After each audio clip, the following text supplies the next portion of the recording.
साथ चाहिए आपका, सहयोग चाहिए आपका।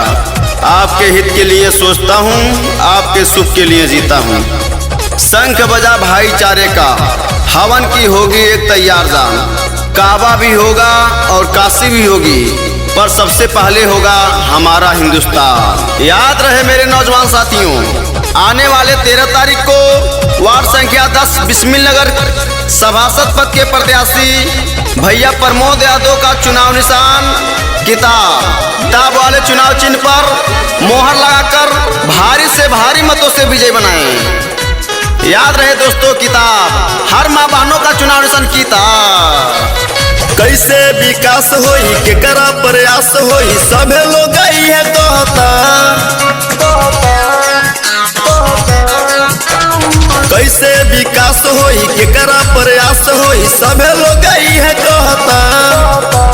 टूटल बनली हो गौआ के गली हो, टेंशन भइल रहता। के बाटे चहेता नेता यह बतावे के बाटे हो। किताब पर मोहर गावे के बहो चाचा, प्रमोद यादव के जीतावे के बहो। विजयी के झंडा लहरावे के बहो चाचा, प्रमोद भैया के जीतावे के बहो। ईमानदारी के जलते मसाल को कोई बुझा नहीं सकता, साल दिल का हो तो हर कोई गा नहीं सकता। आने को तो आएंगे वार्ड संख्या 10 में कई सभासद पद के प्रत्याशी, पर याद रखिएगा प्रमोद भैया के जैसा कोई आ नहीं सकता, आ नहीं सकता। सभासद में नहीं के हालानुबा, पूरा कहत टोला मुहालानुबा।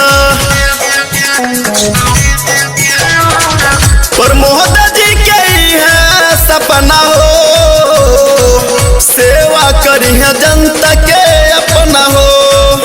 सभासद में नहीं के हालानुबा, पूरा कहत टोला मुहालानुबा। कोई वार्ड 10 के विकास सभे लोग कहता भी हो। किताब पर मोहर गावे के बहो चाचा, प्रमोद यादव के जीतावे के बहो। विजयी के झंडा लहरावे के बहो चाचा, प्रमोद भैया के जीतावे के बहो।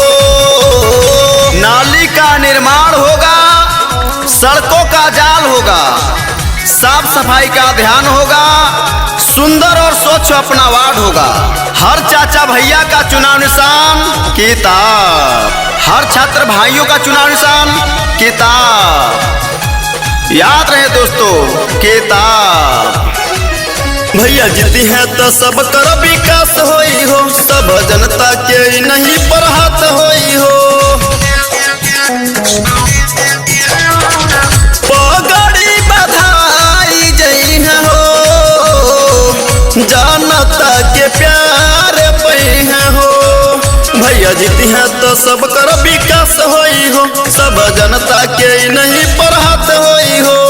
विकास के अब बाहर सब लोग कहता भी हो।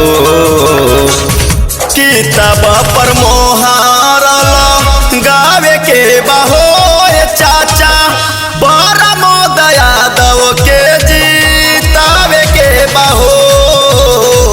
विजयी के झंडा लहरावे के बहो चाचा, प्रमोद भैया के जीतावे के बहो। Preset films and recording studio, बरवाद वाई का सिसवा बाजार, महाराजगंज।